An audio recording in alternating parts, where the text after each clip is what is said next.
Halo teman, kembali lagi di channel Ava Filmku. Di video ini aku akan menceritakan sebuah film yang berjudul Journey to the West, The Hilton of Heaven yang dirilis pada tahun 2025. Film ini adalah film kelima dari seri Journey to the West. Jadi buat kalian yang belum nonton 1 sampai ke 4 bisa nonton terlebih dahulu. Tapi jika tidak tak apa-apa, tidak usah berlama-lama, yuk mari kita simak alur ceritanya. Cerita diawali dengan sekelompok pendekar yang memasuki sebuah rumah makan yang penuh orang mabuk. Mereka sedang memburu siluman tapi malah mendapati kakak pertama mereka, Cangpingan, yang ikut teler dan tertidur.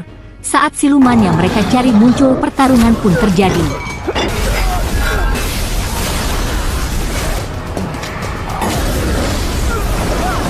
Cangpingan yang terbangun dari tidurnya berhasil mengalahkan siluman babi dengan mudah. Setelah itu tempat berubah menjadi aula perguruan. Mereka ternyata lagi ujian kenaikan tingkat. Dengan penuh kekecewaan, Guru Xia menekankan kepada murid lainnya bahwa dalam menghadapi siluman belas kasihan hanya akan membahayakan diri mereka sendiri. Jangan pernah mengulangi kesalahan yang sama seperti apa yang dilakukan oleh leluhur mereka yang tertipu oleh siluman. Guru Xia sangat bangga terhadap Cangpingan. Dahulu ia hanyalah bayi sekarat yang ditemukan oleh Guru Yin dan kemudian dibesarkan di perguruan pengusir siluman ini. Berkat bakatnya yang luar biasa, Cangpingan akhirnya naik tingkat dan diangkat sebagai pemburu siluman resmi. Namun di tengah upacara kenaikan pangkat yang seharusnya penuh sukacita, suasana berubah menjadi kekacauan. Terungkap fakta mengejutkan bahwa Cangpingan ternyata manusia setengah siluman kera.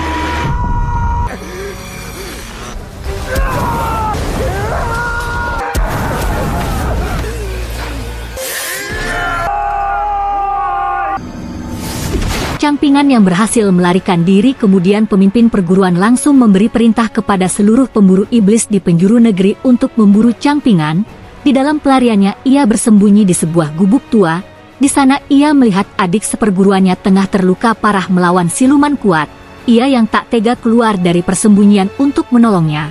Namun ternyata itu hanyalah jebakan dari adik perempuan. Ternyata ia sengaja memancingnya keluar dan menusuk Cangpingan dari belakang. Saat terluka parah, Cangpingan diselamatkan oleh Guru Yin. Dalam kebingungannya, Cangpingan mempertanyakan asal-usul dirinya sebagai manusia setengah siluman. Guru Yin pun menjelaskan bahwa masih ada harapan jika ia bisa mendapatkan inti roh yang tersembunyi di selatan Sungai Lau, tepatnya di Kota Bahagia. Maka sisi siluman dalam dirinya bisa hilang sepenuhnya. Namun jika inti roh itu lebih dulu jatuh ke tangan iblis, maka harus membunuh iblis yang memiliki pupil permata emas. Tanpa membuang waktu lama, Cangpingan langsung menuju ke Kota Bahagia. Tapi sesampainya di sana ia justru menemukan desa tersebut diselimuti kegelapan misterius. Warga desa bersikap aneh dengan tatapan kosong, seolah-olah tidak memiliki jiwa. Di tengah kebingungannya, Cangpingan bertemu 2 rekan seperguruannya yang mendadak menggorok lehernya sendiri karena kecewa padanya. Namun Guru Yin segera menyadarkan Cangpingan bahwa semua itu hanyalah ilusi dari siluman yang ingin melemahkan hatinya. Tiba-tiba muncul sosok siluman misterius yang menyamar menjadi dirinya. Pertarungan tak terhindarkan, tapi lawan kali ini berbeda. Siluman tersebut kebal terhadap semua senjata. Meski sudah bertarung habis-habisan, Cangpingan tetap tak mampu melukainya.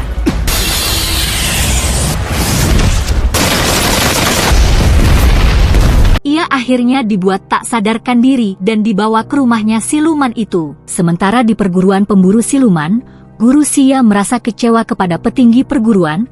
Ia mempertanyakan kenapa ada pengumuman berhadiah 40.000 koin emas bagi siapa saja yang bisa membunuh Cangpingan. Tapi sang ketua membantah dan menjelaskan bahwa ia tidak pernah membuat pengumuman itu. Bahkan ia sendiri tidak memiliki koin emas sebanyak itu.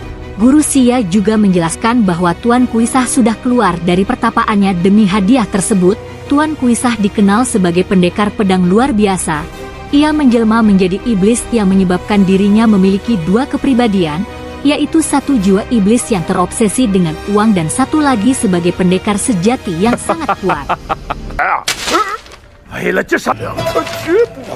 Cangpingan yang sudah sadar dari pingsannya yang mendapati dirinya berada di sebuah rumah bersama 4 siluman termasuk yang sebelumnya mengalahkannya. Siluman itu ingin menjadikan Cangpingan sebagai bagian dari kelompoknya dan menjanjikan perlindungan kepada Cangpingan dari para pemburu siluman.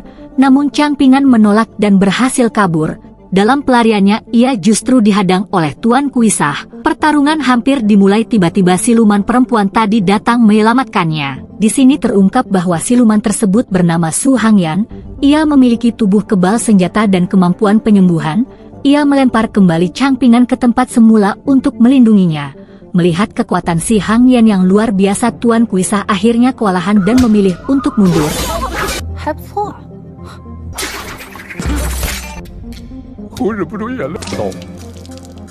Di tempat lain, Chang Pingan berhasil memanfaatkan kebodohan ketiga adik siluman untuk menggali informasi tentang keberadaan inti roh.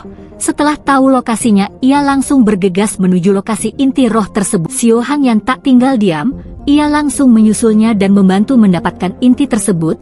Alih-alih sembuh, tubuh Chang Pingan justru bereaksi aneh, bukannya menghilangkan sisi silumannya, inti roh itu malah mengubahnya menjadi siluman sepenuhnya. Ternyata ia menelan inti roh siluman roh Dapeng. Yap, dia memang sudah bukan setengah siluman lagi tapi malah menjadi full siluman. Namun beberapa menit kemudian tubuhnya mulai tersiksa karena menelan inti roh yang salah. Xiao Hangyan langsung menolongnya dengan cara menyedot kembali inti roh dari tubuhnya lewat mulut. Di momen itulah Chang Pingan sadar bahwa Xiao Hangyan memiliki mata berkilau emas. Ternyata inti roh yang selama ini ia cari ada di dalam raga Xiao Hangyan. Setelah insiden itu, Xiao Hangyan mengajak Chang Pingan untuk kembali pulang. Namun perjalanan pulang mereka tidak semulus apa yang dibayangkan. Mereka dihadang oleh Tuan Kuisah, dan kali ini sosoknya terasa sangat berbeda. Aura dingin dan membunuh memancar jelas dari tubuhnya, jauh lebih kuat dan mematikan dibanding pertarungan sebelumnya. Dan terjadilah duel lagi.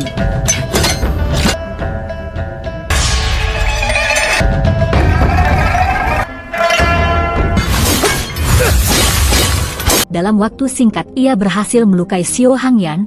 Di tengah pertarungan itu satu fakta mengejutkan terungkap. Tuan Kuisah ternyata adalah pembunuh siluman gagak dan Ratu Ponik, yang tak lain adalah ayah dan ibu Xiao Hangyan.